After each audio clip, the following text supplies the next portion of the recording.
जय हिंद बच्चों, कक्षा 11 विषय रसायन विज्ञान में मैंने पिछली क्लास में आप लोगों को बताया था कि अगली क्लास में कुछ एग्जाम्पलों के बारे में हम लोग डिस्कशन करेंगे। चलिए पहले एग्जाम्पल में देखते हैं।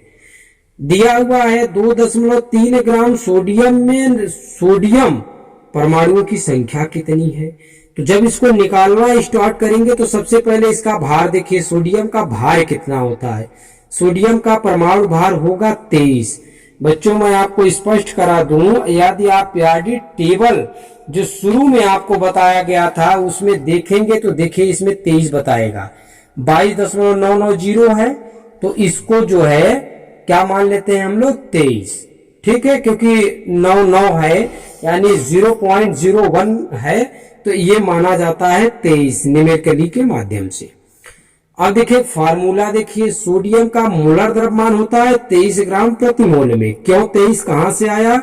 ये 23 आया परमाणु भार जो कि पीरियोडिक टेबल से मैंने आपको दिखाया। सोडियम परमाणुओं की मोलों की संख्या, ये फार्मूला है, इसको आपको हर हाल में याद करने होंगे। सोडियम का द्रव्यमान ग्राम में और सोडियम का मोलर द्रव्यमान। तो सोडियम का द्रव्यमान ग्राम में कितना है भाई? सोडियम का द्रव्यमान ग्राम में दिया हुआ है 2.3 ग्राम। तो यहां पे लिख देंगे 2.3 ग्राम। सोडियम का मोलर द्रव्यमान अभी निकाले हैं 23 ग्राम। अब आप जानते हैं कि ये दोनों 23 है लेकिन पॉइंट लगा हुआ है, तो पॉइंट हटाने के लिए देखिए इसमें क्या करना होगा, 10 का जब गुणा करेंगे तो यहाँ 0 हो जाएगा। 23 से कम 23 तो 1/10 हो जाएगा। 1/10 में 10 से भाग देंगे तो 0.1 आएगा। अब देखिए 1 मोल सोडियम में सोडियम परमाणुओं की संख्या 6.022 इंटू 10⁻23 सोडियम परमाणु होता है। अतः 0.10 मोल सोडियम में सोडियम परमाणुओं की संख्या कितनी होगी? इसी में जो आया है इसका गुणा कर दीजिए। क्यों? क्योंकि 1 मोल में है तो इतने मोल में कितना होगा। जैसे 1 केले का मूल्य 5 रुपए तो 5 केले का मूल्य कितना होगा? 25 रुपए। इसी तरीके से हुआ है ये। तो जब गुणा होगा तो 6.022 हो जाएगा और यहां से एक पॉइंट क्या हो जाएगा, एक पावर घट जाएगा क्योंकि 10 नीचे हो जाएगा। इसी प्रकार से आप देखिए एग्जाम्पल नंबर 2 भी देख सकते हैं। तो आज आप लोगों को एक एग्जाम्पल समझा दिए। आइए एक हम लोग थ्योरी पढ़ लेते हैं। देखिए इसमें है गैस का मोलर आयतन। इसके पहले देखिए द्रव्यमान के बारे में चल रहे थे, आज हम लोग देख रहे हैं आयतन के बारे में।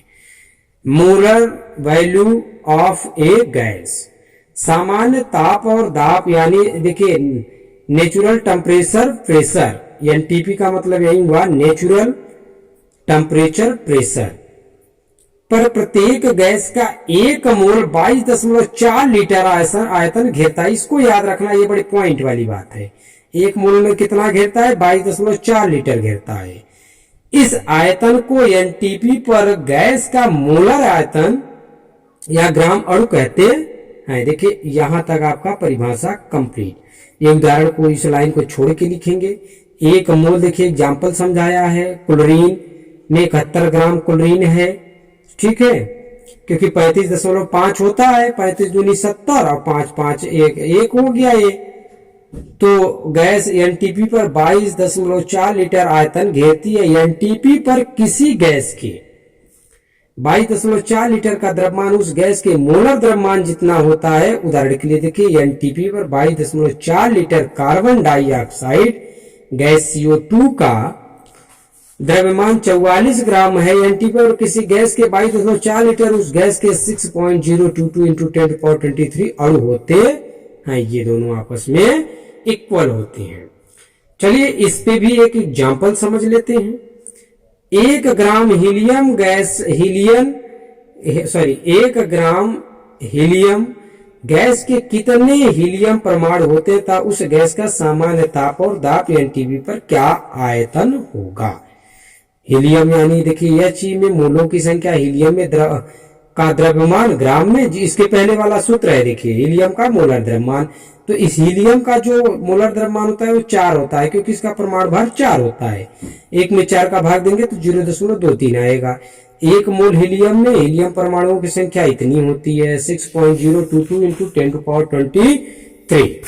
देखिए ये जो भाग देने से आया था 0.25 मोल हीलियम में हीलियम परमाणुओं की संख्या देखिए इसका इसमें गुणा कर देनी है।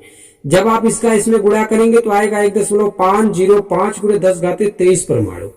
1 मोल हीलियम गैस का एनटीपी यानी नेचुरल टेम्परेचर प्रेशर का आयतन 22.4 लीटर होता है। तो 0.25 मोल में हीलियम गैस का एनटीपी पर आयतन कितना होगा 0.25 गुणे 22.4। जब इसका गुणा करेंगे तो 5.6 लीटर। ये आपका इसका एग्जाम्पल हो गया। आपके बुक में जितने एग्जाम्पल है पूरे एग्जाम्पल लिख के आप लोग हमको होमवर्क में चेक कराएंगे। आज के लिए इतना ही, धन्यवाद।